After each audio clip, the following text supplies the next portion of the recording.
What's up, everybody? Welcome to Podcast Now. I'm Alex, and in this video, I want to talk about the Knights of the Old Republic remake and how we kind of need an update for it. Now, I make this video, a few days before the PlayStation Showcase. We've been talking a lot about it, and I mean, in all reality, I don't actually expect this game to be there. So it is good timing, and I do want to talk about PlayStation specifically. Do they have any pressure to say anything? Is it within their rights to say anything? I do want to talk about it, and it is good timing, but honestly, I just can't imagine this game being at the PlayStation Showcase. So you could even chalk this game up, and I may still do this video, games that would absolutely blow my mind if they're at the showcase that I'm just not expecting at all. I think this would be one of them, just because in the last 2 years since we saw it, and we saw it back in September 2021, the incredible PlayStation Showcase that was back then, that was the last time we saw it, and since then we've heard some very bad things. We've either heard nothing about this game, or we've heard that the studio is, falling apart, and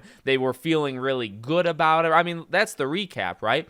The recap is you hear nothing, and then you hear, oh, they feel very confident about the game. Then they show it off to Disney, to Sony, whatever, whoever the executives are, they are showing kind of their progress, and they take a look at it and they say, holy dear God, we have to stop this. Maybe they transfer it over, right? So maybe now it's a completely different team just in general. It's really bad. So, I mean, to get into that side of things, who talks about it? See, the gaming industry, it's a wonderful place. We all love it, and I suppose we hate it sometimes as well. And one of the things I don't like is the secrecy. Now, it's okay to be, quiet about certain things, and it is the name of the game. But ultimately, with a situation like this, I feel like you almost have to come out and say something. Now, again, I'll tell you, the PlayStation Showcase, I don't think is the best time when you're trying to get people, pumped and excited for things.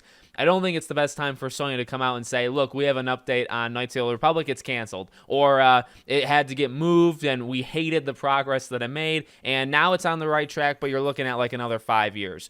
That's probably not the right time to do it. At the same time, again, timely, because can we get an interview? Jim Ryan just did an interview whenever you guys are seeing this video. Friday is kind of when the quotes are making the rounds. He's talking about Spider-Man 2 and games releasing on PC versus PlayStation.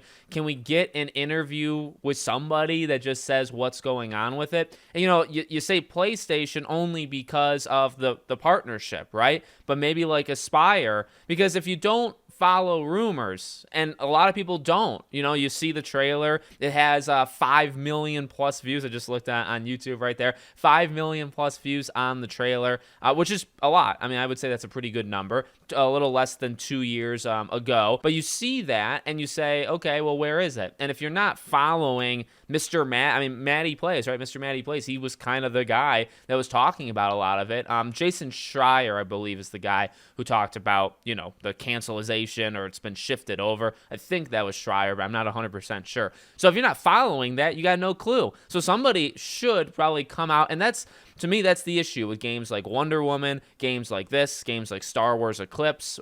Funny that sometimes it happens too many times with these Star Wars games. That's the problem with announcing these games, I'll say, so many years ahead of time and then disappearing for forever. Anything can happen in that time, and you can have games that reportedly have completely fallen apart. You can have those games, and that is not it's not a good look in the moment, but then to not say anything. So hopefully we get an update. Again, I'm not saying it falls directly on Sony. It's it's 100% their problem. I think part of it is their problem because it was on their showcase. It's on their YouTube channel, is actually the one that has the 5+ million. It's a PlayStation console exclusive, so there's that partnership. Again, they're not making it, so maybe it falls to Aspire or the team, or now Saber Interactive, I think, is the team that's working on it, right? So it maybe falls to them, but also maybe Sony should come out and say something. I don't know. Honestly, I don't think that's going to happen because it's really very rare, I would say, in the gaming industry to get, you just don't get companies oftentimes owning up to it, at least right away. But these rumors are months and months and months old, so I don't know. And then again, even if you don't look at it from that perspective, and you're not looking at the rumors and leaks, well, you can also look at it and say, it's been 2 years. It's been 2 years since this. Even if you started that day, which they didn't, even if you started that day, you'd be 2 years into development. Maybe you could give some small update. And so people may be hoping to see it at the PlayStation Showcase. I don't think it's going to happen, but it is what it is. Let me know what you guys think in the comments. Make sure you're subscribed, bell icon turned on, and I hope to see you all on the next one.